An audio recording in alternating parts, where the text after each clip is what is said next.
চাওক পাৰ্থ যে অপৰাধৰ ভূমিত পৰিণত হৈ গুৱাহাটী মহানগৰী ইয়াৰ নতুন ঘটনা নহয়। ইয়াত এই ধৰণৰ অনুৰূপ ঘটনা গুৱাহাটী মহানগৰীত ইয়াত পূৰ্বে কেইবাটাও ঘটনা সংঘটিত হৈ গৈছে। আজি যিটো ঘটনা সংঘটিত হৈছে, কালি সন্ধিয়া যিটো ঘটনা সংঘটিত হৈছিল গণেশপাৰা চম্পকনগৰৰ এইটো জ্যোতিপথৰ এইটো বাসগৃহ ব্যৱসায়ী অনিল ডেকাৰ বাসগৃহ স্নেহাশ্ৰয়। আৰু এই যিটো স্থান, এই স্থানটোত খুব ঘন জনবসতি নহয়, খুব পাতল জনবসতি। আৰু ইয়াতে কেইবাটাও বাসগৃহ আছে আৰু সেই বাসগৃহ কেইটাত কেইবাটাও পৰিয়ালে বাস কৰে। খুব ভদ্ৰলোকে বাস কৰা এটা অঞ্চল।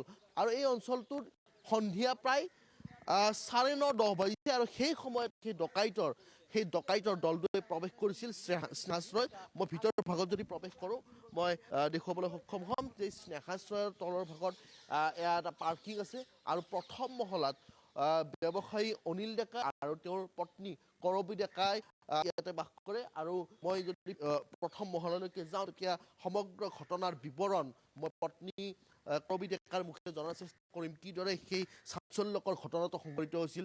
মুখত পিষ্টল ভৰাই দি ডকাইতৰ দলটোৱে কিদৰে তেওঁলোকে আচলতে তেওঁলোকৰ সন্ত্ৰাস দেখুৱাইছিল সেই ঘটনাৰ বিৱৰণ তেওঁলোকৰ মুখেৰে জনাৰ চেষ্টা কৰিম। মই প্ৰথম মহলালৈকে যাব লাগিব।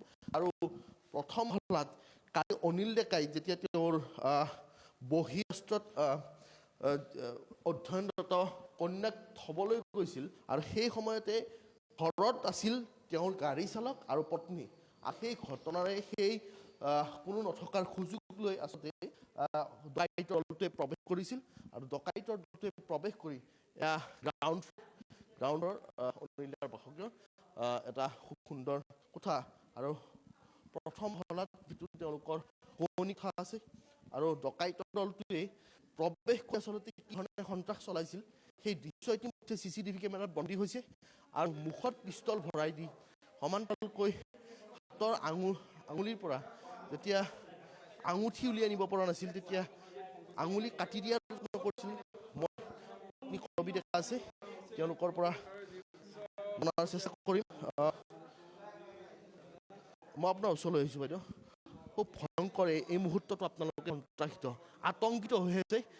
কেনেকৈ ঘটনাটো সংঘটিত হৈছিল, সেই সময়ত ক'ত কিদৰে আছিল আপোনালোক?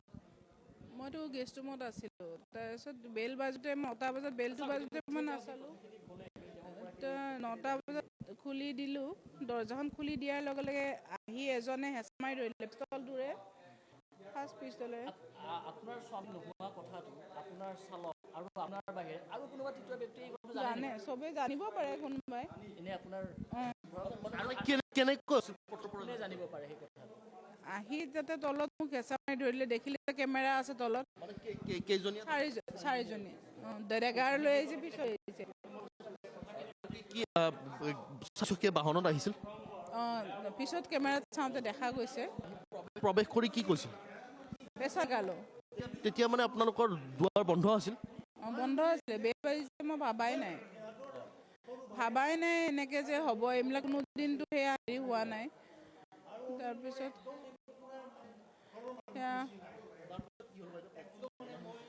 আৰু ওপৰলৈকে লৈ আহিলে, ওপৰৰ পৰা এই ওপৰতো সেয়া কৰিছে।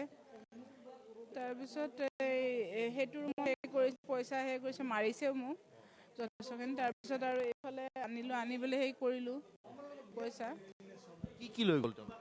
পইচা অলমষ্ট 1,500 টকা আৰু মোক পিন্ধি থকা আঙুঠিকেইটা আৰু মানে আঙুঠিকেইটা খুলিব আঙুলি কাটিবই লৈছিলে, আঙুলি কাটি পেলাই ল'ব বিচাৰিছিলে। তাৰপিছত এইবিলাক কাটি দিছে, এইবিলাক কাটিছে, ডেগাৰে কাটিছে, হাতৰেহে কাটা গৈছে। আৰু এইবিলাক নিছে ডেগাৰে আৰু গুৰিয়াইছে, এইবিলাক বুকতো গুৰিয়াইছে আৰু চৰিয়াইছে বহুত। আৰু এইবিলাক ইয়াতে মুখতো গুচি আহিছে মোৰ, তেনেকৈ মাৰ কৰিছে। কি কৈছে তেওঁলোকে, কি কৈ আছে?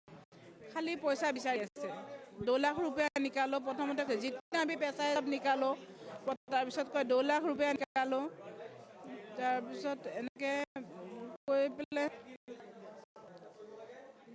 এই পিছত 5 লাখ টকা লগা হ'ল। যিখিনি পইচা উলিয়াই দিলোঁ, পিছত 5 लाख रुपया निकालो। 5 लाख रुपया तो है नहीं है घर पे, आजकल पैसा कौन रखा है कैश? मैं कुछ देने के बोला आजकल कैश इतना कौन रखा है, 5 लाख रुपया नहीं है हमारे पास। तुम लोग मान लो তাৰপিছত মাতে ভৰি ধৰিলোঁ বোলো ভैয়া ऐसा मत करो তাক ড্ৰাইভাৰটো বহুত মাৰি আছে ড্ৰাইভাৰটোক মোৰ ল'ৰা বুলি ভাবি পেলাই তাক বেছিকৈ মাৰিছে মাম্মীকো বলো পেচা দে মানে পিছত শুনিছোঁ মই আগতে মই গম পোৱা নাই কি কৰিছে মোকতো সেইফালে লৈ গ'ল তাক ইয়াতে মাৰি আছে তাৰপিছত আৰু সেই সময়ত আপুনি আৰু আপোনালোক গাড়ী চালক অঁ সিও তলত থাকে কিন্তু সেই কুকুৰটোৰ মানে খানা নিব আহিছিলে কুকুৰটোৰ খানা নিব আহি মনচিফালে আছে তাৰপিছত সি তাকো মাৰিছে ধৰি আনি ইয়াতে বগৰাই বগৰাই মাৰিছে পিছত দেখিছোঁ মই এইটো কেমেৰাত দেখিলোঁ মাৰি তাৰপিছত তাক নি পেলাই মোক ভৰিৰ কাষত পেলাই দিছে ইস্কো মাৰ ডালেগা তাক এইবিলাক ডেগাৰে সানিছে তাৰপিছত বমি হৈ গৈছে তাৰ বমি বুকত যেতিয়া ঘূৰিয়াইছে কৰিছে মাৰিছে বুকু হেৰি কৰিছে এক্সৰে এতিয়া কৰিব নিব লাগিব তাক এতিয়া 1.5 লাখ মান টকা নিছে সোণ নাই পিন্ধি থকা আঙুঠি নিছে খাৰযোৰ নিছে সোণৰ সেইখিনি নিছে আৰু তাতে আলমাৰীত সৰু সুৰা কিছুমান থাকে ন চেইন টেইন যদি নিছে মই নাজানো আৰু চোৱাই নাই চেইন টেইনবোৰ আছে যদি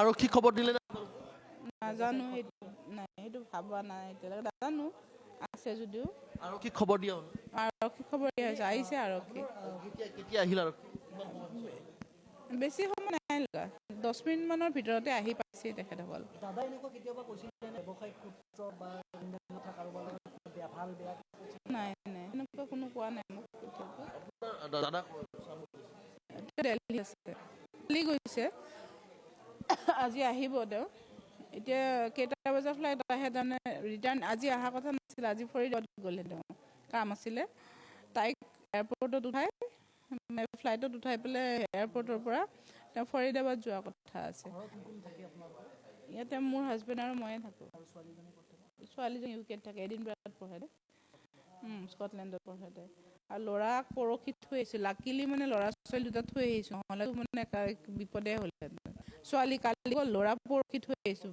স্কুলত ল'ৰা তেজপুৰত আছাম ভেলীত পঢ়ে তাত থৈ আহিছোঁ সি থাকিলেতো দিগদাৰেই আছিল ইয়াকে যিটো মাৰিছে মোৰ ল'ৰা বুলি সিটো সৰু আছে সি ক্লাছ 8ত পঢ়ে পূৰ্বৰ পৰা তেওঁলোকে পৰিকল্পনা হয় এইটো কাৰণ নহ'লে ইমান নাজানিব হেৰি কৰিবৰ কাৰণে ইমানবোৰ ঘৰ আছে কোনোবোৰ ঘৰ চোৱা নাই অকল আমাৰ ঘৰতে টাৰ্গেট কৰিছে অকণমান মানে ৰহস্য আছে ইয়াতে কিবা কোনোবাই দিছে চাওক পাৰ্থ অতি শিহৰণকাৰী এটা ঘটনা আৰু তেওঁলোকে নিজ মুখে ইতিমধ্যে বিৱৰণ দিছে কি ধৰণে ডকাইতৰ দলটোৱে প্ৰৱেশ কৰিছিল কেনেকৈ তেওঁলোকক আক্ৰমণ কৰিছিল গাড়ী চালকক কি ধৰণে আক্ৰমণ কৰিছিল এইটো কথা আৰু কথা অৱস্থা চাওক ডকাইতৰ দলটোৱে কি ধৰণে ইয়াত সকলো তেওঁলোকে